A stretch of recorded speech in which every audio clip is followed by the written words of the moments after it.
1 hour, Ladies right? and gentlemen, what is cracking? It has been a day and a half already, and it's the morning. Now, if you're on the East Coast, of course, it's not the morning.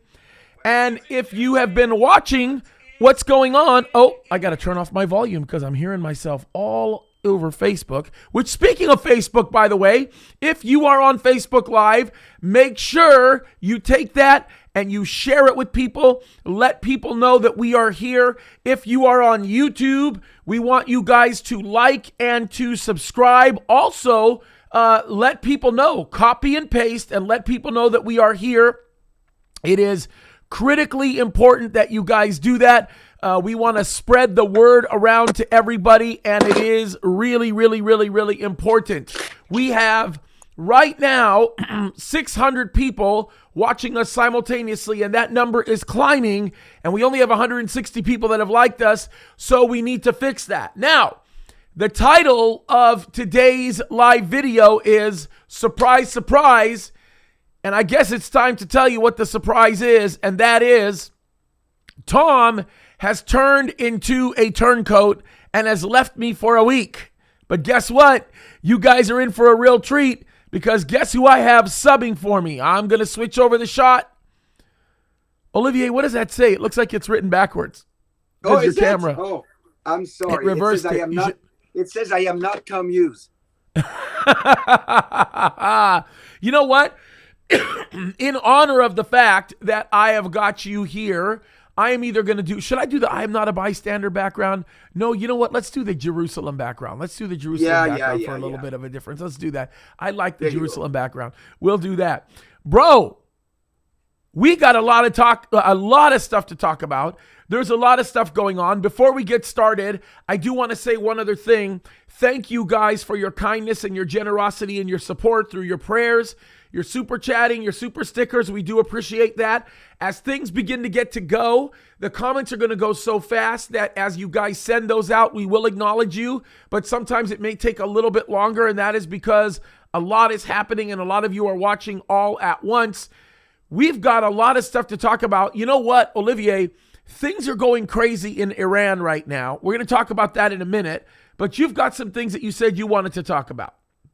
Well, here's the thing, James. Between you and I and Tom, whenever we come, we help people understand what's going on in the Middle East and what's going on in the news and prophetically speaking.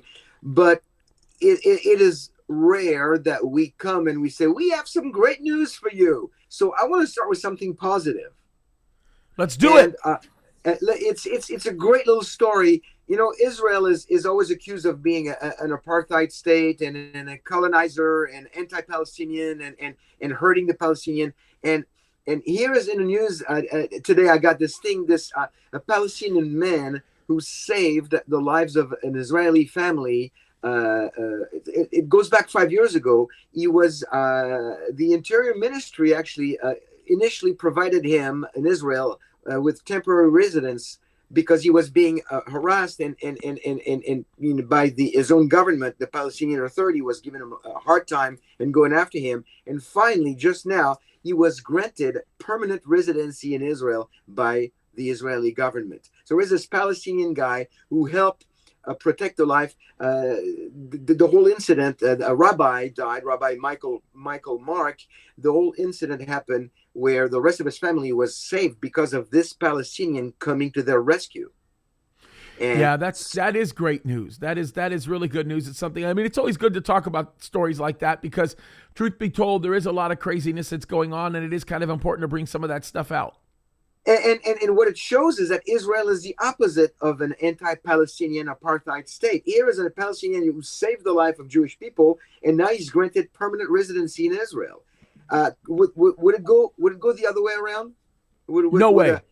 Exactly. So I just want, it kind of warmed my, it touched me this morning. I thought, oh, this is good to hear. Once in a while you hear those things. I know they happen, but it's not even reported a lot. But I wanted to start with something positive. So, well, as a matter of fact, it may be the case that had happened because Israel was protecting his life because he probably put his life at risk by saving a Jewish person. I'm not kidding you. I think that's probably the case. That's the way Hamas operates. That's the way Hezbollah operates. That's the way the Palestinian Authority operates. It's sad, but it's true. It's the reality of what we're facing all over the place, and Yeah, things are getting crazy. he had to flee the area basically where he was living because he was getting death threats, and so that's what you have, So yeah, that's anyway. So that was I thought this was a good way to start, because it really shows that it vindicates Israel's human right, the importance of Israel. You see, here's the thing: you've got two different ideologies. The Hamas ideology, where using life.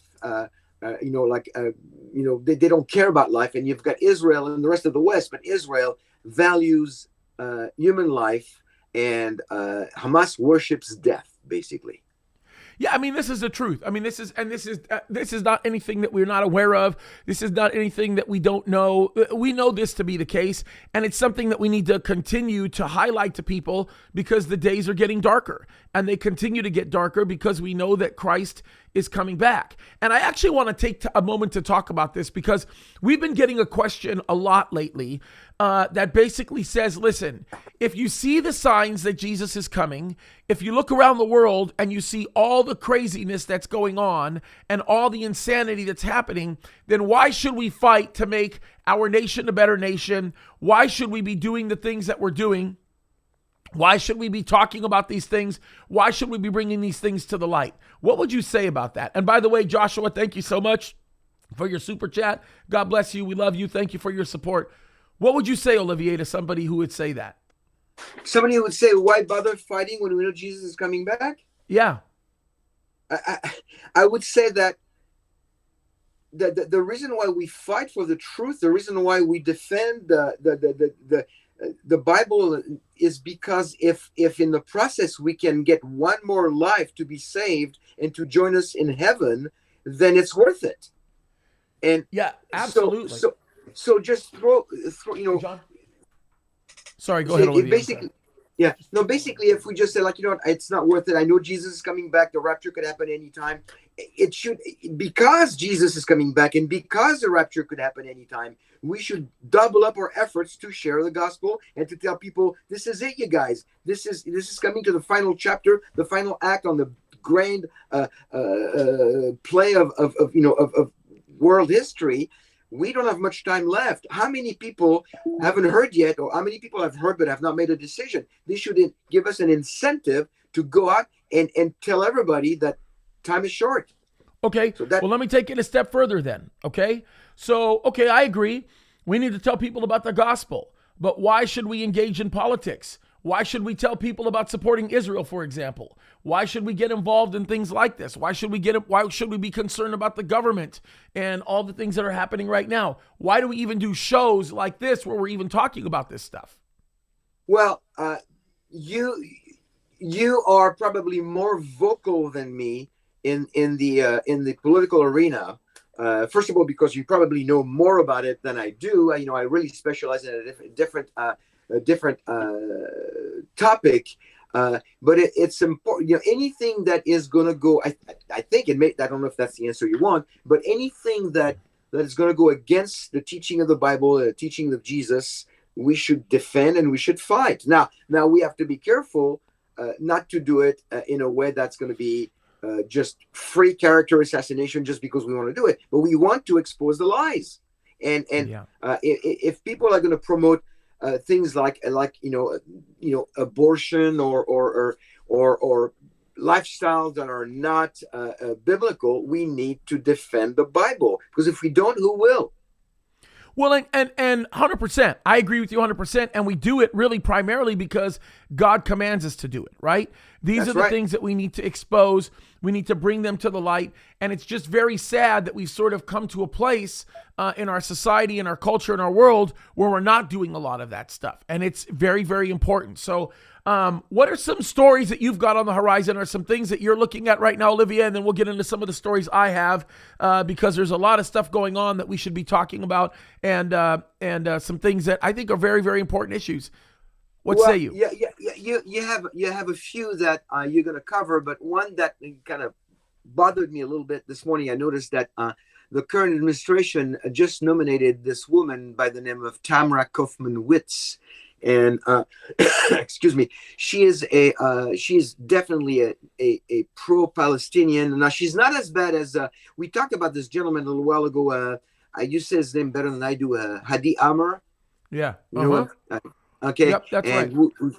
He's a really, really, he basically supports terrorism.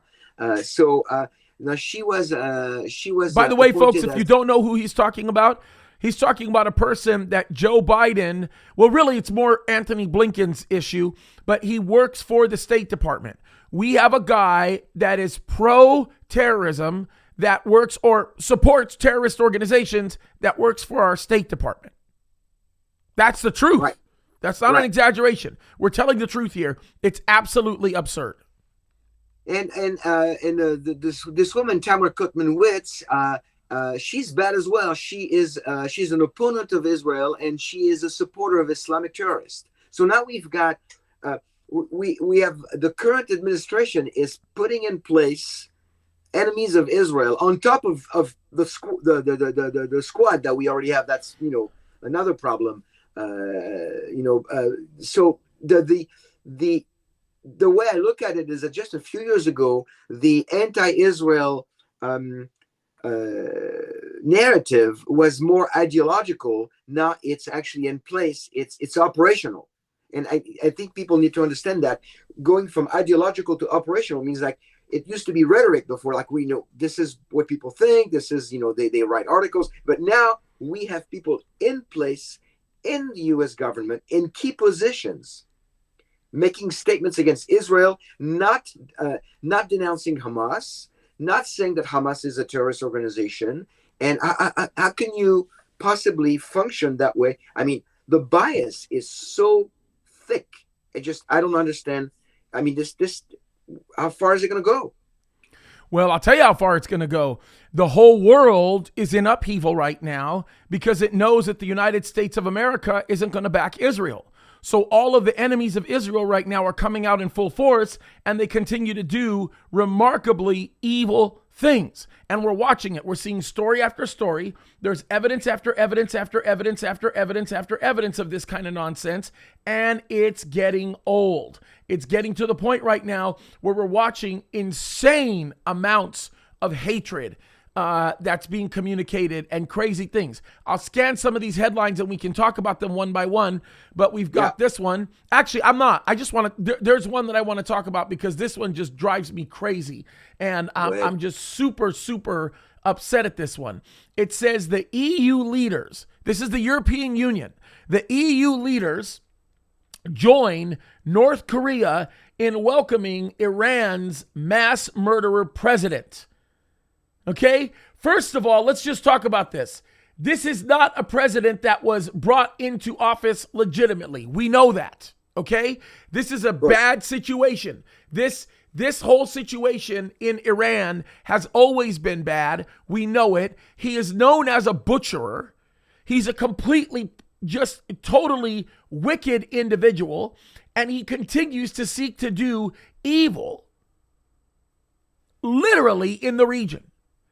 Saudi Arabia is concerned about it. Many of the other nations that surround Iran are concerned. Iran is becoming the biggest problem.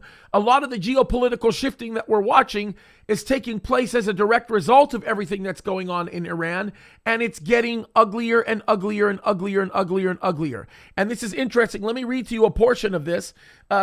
This is actually really sad, but this is what part of the article says.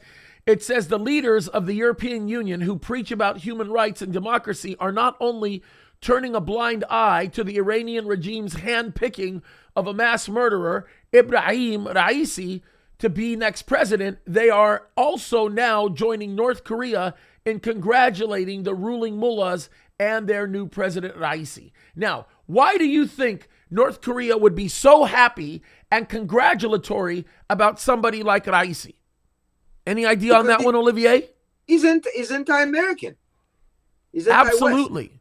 Absolutely. And I think that if you dig deep enough, you're going to find out that the North Korean regime hates Israel as well. And the reason why they hate Israel is because Israel gets in the way of the mechanism of totalitarianism that continues to be driven throughout the Asian region and the European region. And this is absolutely ridiculous. Somehow the EU and the United Nothing, for all that matter, think that they have some kind of a wokeism put inside of them as a result of their decision to be able to support somebody who so deeply hates Israel in the United States.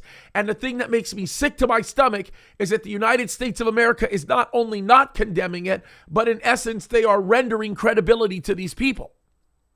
Absolutely. But there might be hope, because in the last couple of days, if you look some of the headlines of the people of Iran taking the streets and going like, enough with the Ayatollahs. So I don't know if there's enough people. I mean, I would love to see a pre-1979 Iran come back to the region. Could you believe? I mean, right now that Iran is in shambles. I mean, the economy, they're not taking care of their own people. So I'm hoping that people. I'm hoping the people of Iran take on the streets and actually, they could, if they wanted, if there was like enough people, like what we see in France right now. But the problem is, people. I get it, and not to cut you off, Olivier, I get it, but I can just tell you this right now. We know based on what the scriptures tell us that it's very likely that nothing like that's going to end up happening, right? I mean, it's sad. It's kind of sad to say that. And it's not one of these types of things where I want to get into a situation where I say, hey, it's completely hopeless, all of it's going to blow up, so who cares anyway? But it is interesting to note that Iran and the decisions that the leaders of Iran are making are continuing to drive themselves down the road of what geopolitically has to happen in order to facilitate the things that we're reading about in the end times. And this is something that's very, very important that we pay attention to, because the days are getting darker, and as darker as they continue to get, we are going to see things like this, and it's absolutely insane. Yeah, I mean, maybe I'm more hopeful than you are, but I know that it's we know that things are going to get worse, and of course, again, we said that before. Not to be the bearer of bad news, that doesn't mean that we are in the, anybody watching right now, we are not in the tribulation, okay? We're not in the tribulation. Because some people say like, but some people believe we are. Some people believe we are because, we cannot be in a tribulation because we haven't been raptured yet, and the peace treaty with Israel hasn't been signed. Interesting, to come back to that lady that, and I use the word loosely, that Biden appointed. I noticed in the article that I read about her that she thought that the U.S. administration should rescind on the Abraham Accord. She should try to pull out of the Abraham Accord and then let the region deal with itself, but not be involved. Go ahead.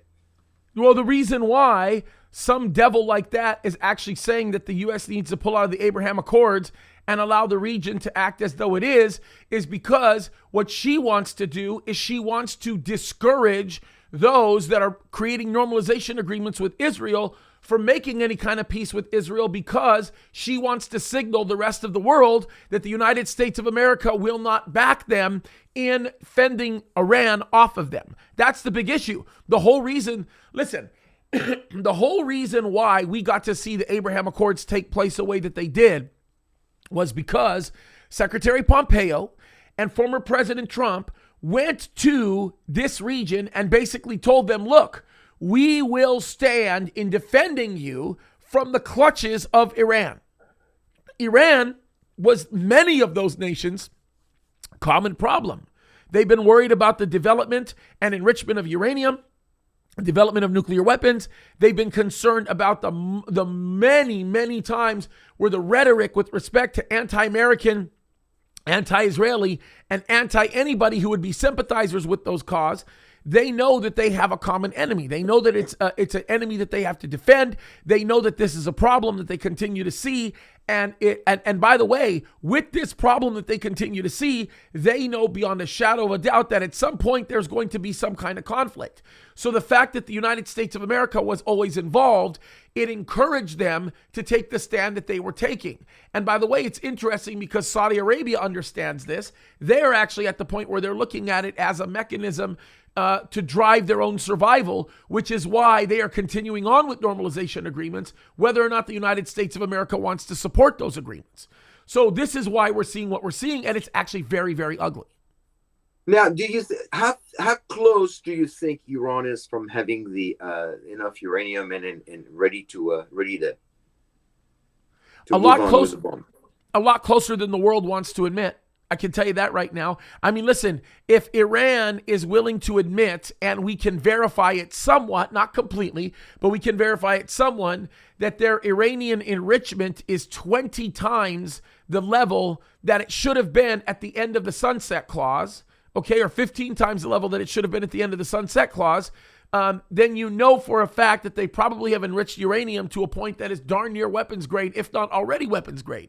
And we also know that they have developed the mechanisms that push that warhead. We already know that. We already know that they've got the missile systems that they're developing. Russia is aiding them in doing it, whether or not Russia wants to admit that that's the situation. And so the bottom line is Iran is in more of a position to use nuclear weapons than a lot of people think they are. And that's the reality of what we're looking at. It's sad, but that's the actual reality of what we're dealing with. What do you think? Then, what do you think Israel is? What do you think that the Biden administration would do if Israel strikes Iran? Because Israel cannot afford to wait much longer. I think that the Biden administration will do whatever they can to censor the actions of Israel. I don't think they're going to do it straight up. I don't think they're going to get out and say we come against Israel, because I think it would be too much political suicide within the United States to do so. Yeah. But I do believe that they will enable the proxies of Iran in a way of showing Iran support for what respect Israel does. For example, you'll see the United States of America very likely fund Hamas more. You'll see them fund Hezbollah through their proxies, right? They'll use legitimate businesses that they say are trying to do things to help the landscape of the Palestinian Authority in the Palestinian region and so on and so forth. They're going to say they're going to do this in the name of rebuilding Judea and Samaria. They're going to talk about all of these things, right? They're going to make a very big deal of that, and that money is going to be funded through proxy to these organizations that are in essence proxies of Iran. This is exactly what they did with the Houthis in Yemen, right? With the declaration that the Houthis in Yemen are no longer a terrorist organization, they just opened up the door. The United States of America just opened up the door for the Houthis to be able to get funding a lot easier from anybody who's a sympathizer with Iran. And so now it creates a massive problem for Saudi Arabia, which is the United States' way of signaling Saudi Arabia, you better not be as Israeli as we've been in the past. And the other thing that it does is it sends into oblivion any other kind of thoughts or ideals that there's going to be any strengthening in the region by the protection of all of these nations from Iran, because Iran has just been enabled through their proxies to be able to do the evil that they continue to do. And that's the problem that we're going to be facing. And that's why all of this is such a big deal. Yeah. Well, so what else do you have besides Iran? Well, there's a bunch of things related to Iran, but let's talk about this. We'll go back to Iran in a minute, because there are a few other things about Iran that I'd like to talk about, because they really deal with the movement of anti-Semitism that's taking place again in nations like that. We'll talk about that in a minute. But how about this? I came across this article that says Communist China's new plan, digital currency. And this is something that's very interesting because China is already doing it. And it is, I got to tell you, look, I believe that China in the Bible, in the last day scenario, is going to be like the United States of America, relatively inconsequential, right? You're not going to really see these nations be big players in the end times. But what's very interesting is when you look at what's going on with China right now, they have this new digital currency that they are proposing, and it seems to be a challenge to the long-standing global reign of the US dollar, right? And I really do believe this. I believe that with this new digital currency, the Chinese Communist Party wants to destroy the US dollar. I think the UE or the EU and the UN are going to get behind that. I think that they're going to figure out a way to bring in that kind of a thing. Heck, I think that the Biden administration will actually get behind it, right? And when the US dollar begins to collapse, which, by the way, let me just simply say this, the US dollar is a fiat currency. We all know that. I liked President Nixon. I thought he was a good president. But the one thing I blame him for is removing the gold backing that our currency actually had. It was a big problem, and I understand it. He wanted to be able to do what we call now quantitative easing. He wanted to be able to facilitate the mechanism for printing the dollar and putting more dollars into currency. The problem is it accelerated inflation at a rate that was just unbelievable. That's why the 70s were very, very hard for a lot of people. But more than that, and perhaps more importantly, is it does put the US dollar at the mercy of whatever the global market chooses to do. Now, back in the 70s, that wasn't as significant of an issue, and nobody ever really thought much about that. But now when we're getting into the current day right now, this is a dramatically significant issue. And I think this is what's going to happen. I think that the United States of America will very likely support this type of ambition that is being driven by the CCP. I think the CCP eventually is going to be recognized by the global community as bad news because of the fact that they want total domination. And by the way, total domination doesn't play nice with globalism or the New World Order, right? So China is going to be scapegoated. By the way, they're already being scapegoated when we start talking about the origin of the virus.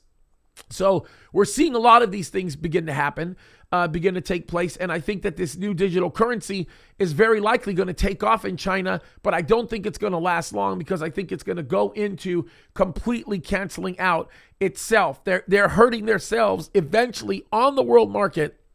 I think the European Union is going to come into play here, and I think that they are going to bring in their own digital currency that can actually be tracked. And I think that we're going to see the type of politics come into play that has to create the foundation for what we know will take place in Revelation chapter 13. Now, is this digital currency, is it the same as Bitcoin or is it different? No, it's very different. It's very different. I mean, Bitcoin is, a form of digital currency, right?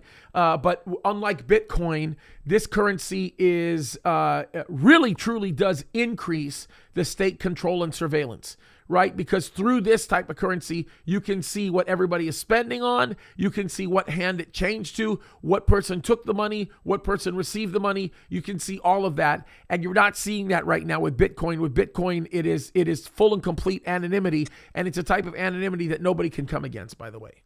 Now this reminds me of something that I saw a report that was probably about a year ago, how China is actually rating people. It's like the for lack of a better word, social credit. Like exactly what it is. It's a social credit system.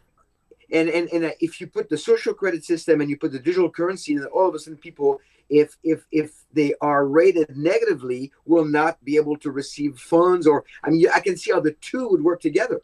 They've already been talking about this. This social credit, and you know a lot more about it than I do, but I remember this report that I read on it, and I saw it on online. Of basically, if you throw a piece of paper on the street and you caught, you lose 10 points. Or if you cross the street at a green light instead of a red light, you lose 20 points. I mean, everything you do is rated, and you get disciplined and you get punished for not being in line with what the CCP wants you to be. Yeah, 100%. And all of this is in preparation for the final Antichrist. The social credit system is something that's becoming very, very popular in nations all around. Now, you won't hear the United States of America, for example, say, hey, we're going to implement a new social credit system. But you will hear things like, if you don't get a certain medical procedure done, right? If there's a certain medical procedure you don't get done, well, then you're a bad citizen. You heard the governor, this is satanic, but the governor of the state of California basically said that if you don't get a certain medical procedure done, you are akin to a drunk driver because you'll be killing people without being aware of it. That guy is, forgive me for saying this, please don't take this the wrong way. He's an idiot, okay? He's a complete bozo. And forgive me for saying it, but the guy has absolutely lost his mind. But again, this is the adaptation of this globalist mechanism that's going to be used to try to derive a full and complete control of the people, not only in the state of California, but all around the country. And they're doing it in the name of health and safety. That's exactly what they're doing, right? That's exactly what they're doing. So, and by the way, we do have people in the chats that are asking about whether or not a certain person actually had that medical procedure. And the answer is yes. He did have that medical procedure. I'm not going to mention him by name. Not only did he have that medical procedure, but he brags about it and encourages people to do it. And how anybody can be a guy who teaches about these biblical things, and I don't know. I don't get it. I'll leave that be. I'm not going to even have a conversation about that. It's sad, but that's the reality of it. But anyway, the bottom line is this. The bottom line is that this is being used as a mechanism to usher in what we all know is Marxism. This is a totalitarian regime that we're seeing beginning to develop not only in the United States of America, but all over the world, right? We're beginning to watch it. And they are going to use health and safety and, of course, the narrative of the whole racism thing, the social justice thing, to drive people into cooperating with them as they develop their new social credit system. They're already calling it a social contract. You mean in China? Even in the United States. Okay. The United States is there's a preparation going on for all of this. And by the way, okay. So for those of you that don't think a social credit system is all that big of a deal, which is something that I think most people that watch us do think it's a big deal and understand it, let me just explain this to you, okay? Let me explain a scenario to you. All right. And I'm going to just do this for fun. As a matter of fact, I'm going to read a scenario to you and you tell me if this sounds like the implementation of a system that actually requires things of people. This is very, very important. I'm going to read this to you right now. I've got to pull it up here. So I'm going to do that really quickly. Let me pull it up on my Bible program. But I want to read this to you and I want you guys to tell me right away what you think this actually is. Because if you're keeping yourself aware and you're being honest, then you'll know what this sounds like, okay? I'm going to read this right now, and I'm not even going to tell you what passage I'm reading. I'm just going to simply read the passage, okay? And then you guys tell me what you think once the passage is actually read. And then you tell me if this sounds like what would lead to a social credit system, okay? Here it is. Let's do this. Let's say, and it was given unto him to make war with the saints and to overcome them, and power was given him over all kindreds and tongues and nations. By the way, when it talks about saints, it's talking about not only those that are choosing to refuse the mark, but also those that have chosen to receive the truth of the Messiah during this time. It's not talking about the church, right? And all that dwell upon the earth shall worship him, whose names are not written in the Lamb's book of life, of the Lamb slain from the foundation of the world. If any man have an ear, let him hear. Okay, let me just skip down because this is where it kind of gets interesting. And I beheld another beast coming up out of the earth, and he had two horns like a lamb, and he spoke like a dragon, and he exercises all the power of the first beast before him, and causeth the earth and them which dwell therein to worship the first beast, whose deadly wound was healed. And he doth great wonders, so that he maketh fire come down from heaven and the earth in the sight of man. And he deceiveth them that dwell in the earth and means of those miracles. And he goes on talking about all these things. And it says he has power to give life unto the image of the beast, that the image of the beast should both speak and cause that as many, and by the way, we'll talk about the image of the beast in a second, and cause that as many as would not worship the image of the beast should be killed. And he causes all, both small and great, rich and poor, free and bond, to receive a mark on their right hand or on their foreheads, and that no man may buy or sell save he that had the mark, or the name of the beast, or the number of his name. And then it goes on telling us that the number of the beast is 666. Guys, if you're going to achieve what Revelation 13 is talking about, you are going to develop a social credit system. You have to. You have to develop Also, a digital currency, because you need to be able to track the activity of the people that are there. You can't buy if you don't have this. Right now, we're saying this in the United States of America. If you don't wear a covering on your face, you can't walk into a store and buy something. That's what they're doing. State of California is going there. The CDC is about to recommend all of this stuff. These are the lies that we continue to face, the deception, that's probably the better way that we continue to face, that's preparing us for what we know is going to be happening in the future. Now, praise God that Christians aren't going to be here, right? That's what I would say. Praise God that Christians aren't going to be on the earth when all of this is happening, but that is the direction that we're going in right now. Yeah, that is. And so what do we do? I mean, do we, again, going back to the first question you asked, I mean, we know it's going to happen. We know that all those signs that you discuss, connecting it to the book of Revelation, the coming of the Antichrist and a new world order. Again, what when I'm listening to you, James, I think what really concerns me the most is the fact that American Christians have really, for the vast majority of them, have lived out their Christianity in a cocoon version of Christianity, very protected version. And 100%. Now that the time is coming for Christians to stand up and speak the truth and defend the truth and do what God tells us to do, we really are going to start seeing, and we see it right now in big names within Christianity that you and I would have said, wow, this is that, those are men of God, good, good theologian, good teachers. We're seeing them, falling apart and following the world and pushing agendas that are not biblical. We're going to see the separation of the wheat and the chaff in a big way. I think it's coming. I think a lot of people are going to be surprised to see how many Christians, quote unquote, are just going to fall apart under pressure. Pressure's Surprise, coming. surprise, Olivier, we're here.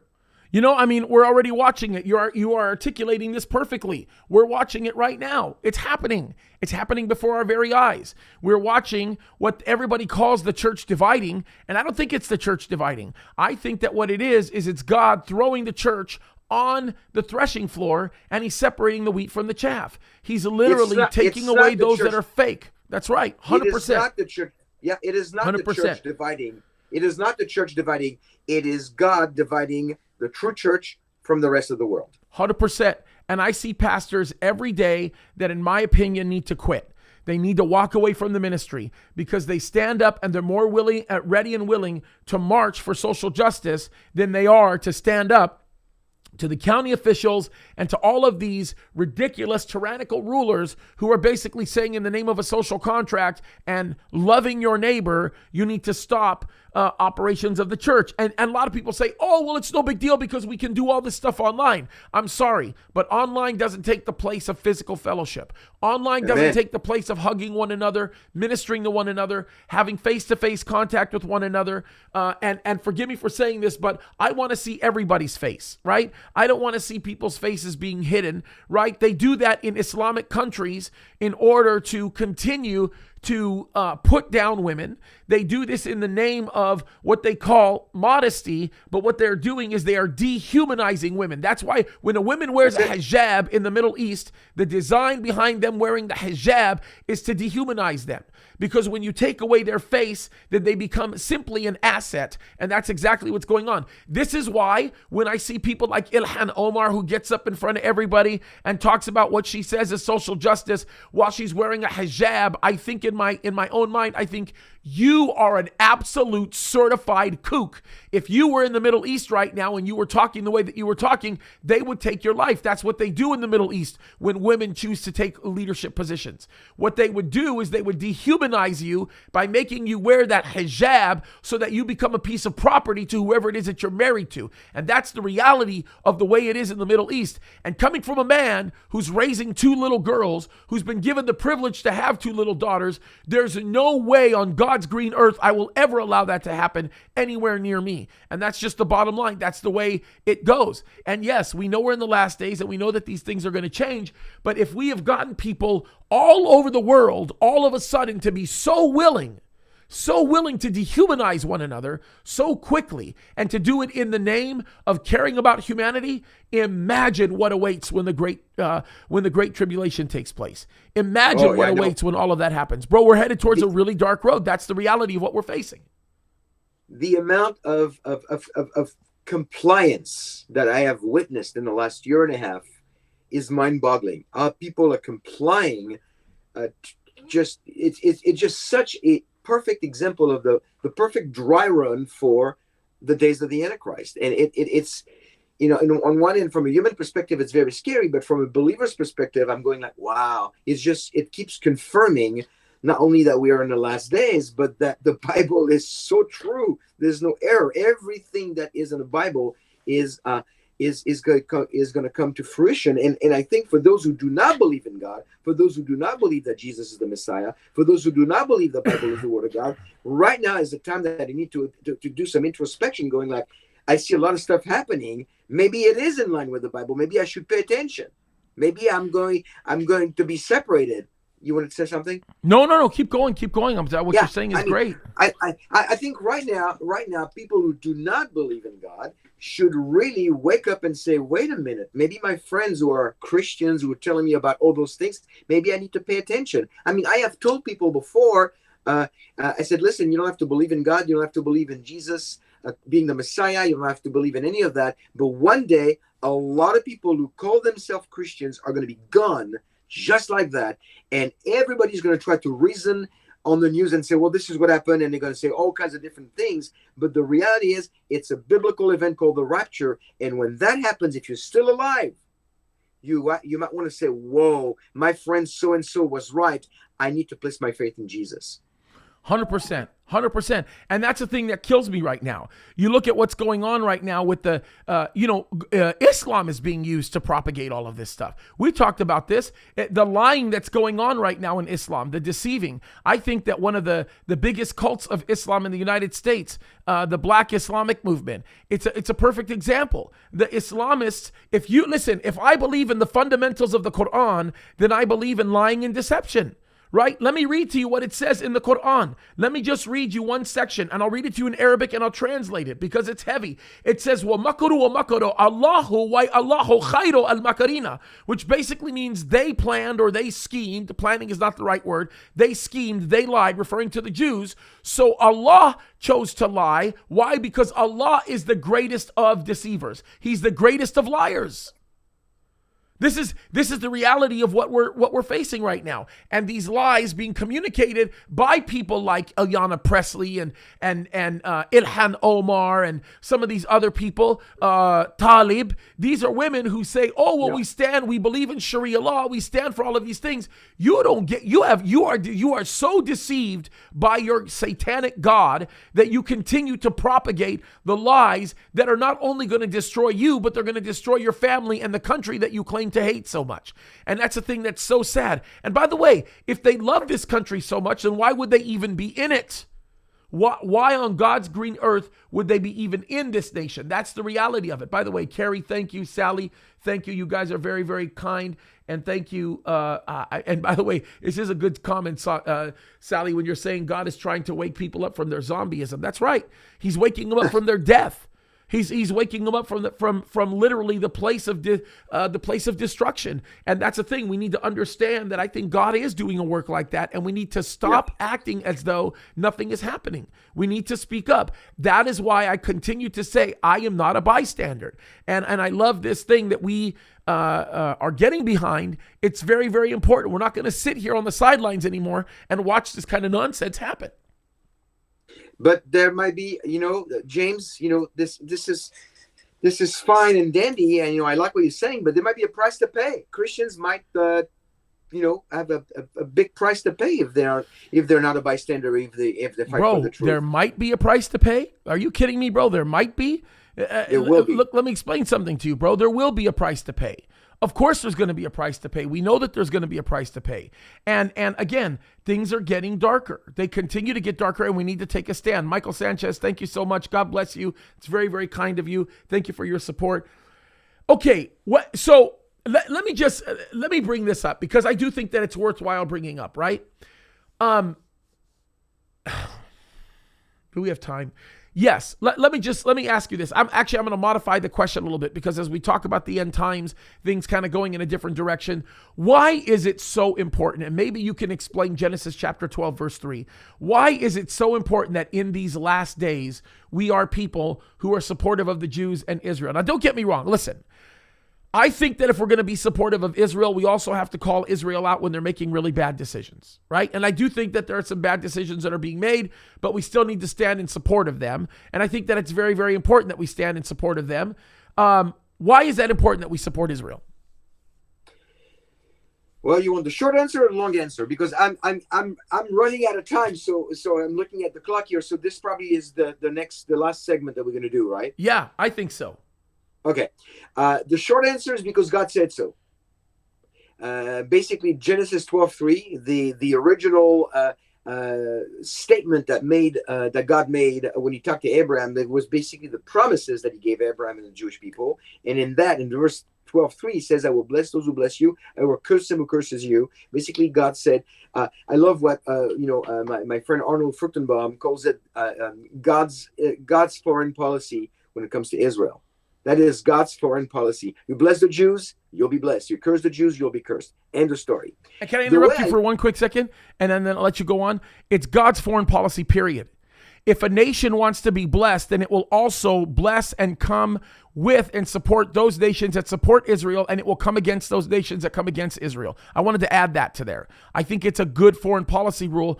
Secretary Pompeo did a really good job of formulating the 45. I'm going to call him 45 instead of saying his name so we don't get clicked. 45's foreign policy. Anyway, I'm sorry. Go ahead. Because that was such an important thing to support Israel. That's what caused our nation to be blessed over the last 4 years. I agree with that. Absolutely. And the I do meet a lot of Christians, people call themselves Christians that have problems with Israel, that support the Palestinian narrative, that support, but I'm taken back to the Psalm 83 when it says that for behold, your enemies make an uproar. Those who hate you have raised their heads. They lay crafty plans against your people. They consult together against your treasured ones. They say, come, let us wipe them out as a nation. Let the name of Israel be remembered no more. For they conspire with one accord against you. They make a covenant. When you don't have a room in your heart for Israel and the Jewish people, you don't have room in your heart for God. Psalm 83, verse 1 through 5. It's right there. So please don't call yourself a Christian and speak on one side of your mouth and say, I'm a Christian. And from the other side of your mouth, you said, but Israel is doing the wrong things and I cannot support Israel. Because right there, you're putting yourself against God. 100%. And I want to make myself clear. We don't listen. If Israel chooses to do things that are wrong, we don't support the wrongdoing. As a matter of fact, we support Israel, and one of the ways we support Israel is by continuing to explain the essence of what God desires for them. Come on, guys, repent. We want you. If I love Jews, I'll preach the gospel to Jews because I don't want them to go through the tribulation. Because that's going to be the time that God is going to be dealing with them. So these are all very, very important things, and I couldn't agree with you more. I think these are all very, very critical type things. So I'm with you. 100% I'm with you. Daniel, thank you so much. God bless you, Daniel. Thank you so much for your support. Genesis 12:3 is a biblical mandate, and when I look at Genesis 12:3, I look at two options. You bless or you curse. God did not say, if you bless, I will bless you. If you curse, I will curse you. But if you're not sure, sit on the fence. I'll sit on the fence with you. That's not what he says. He's given us two options. When you have two options, when you do one, you don't do the other. So if you don't bless, by omission, you curse. 100%. 100%. People don't think that way. They go like, I'm not against Israel. Well, if you don't bless Israel, if you don't go out of your way to bless Israel, by omission, you curse. Maybe not by commission, but by omission. And that's enough to be on the wrong side of God. Yeah, because to not get your hands involved in something is to basically be on the side of those who are executing the wrongdoing. That's just the reality.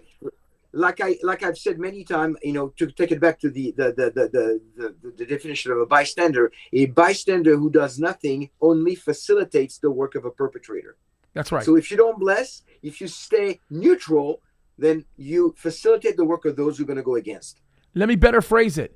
If you choose to not engage in the war for Israel, if you choose not to engage in the battle that is supporting the nation of Israel, you will become a casualty of that war.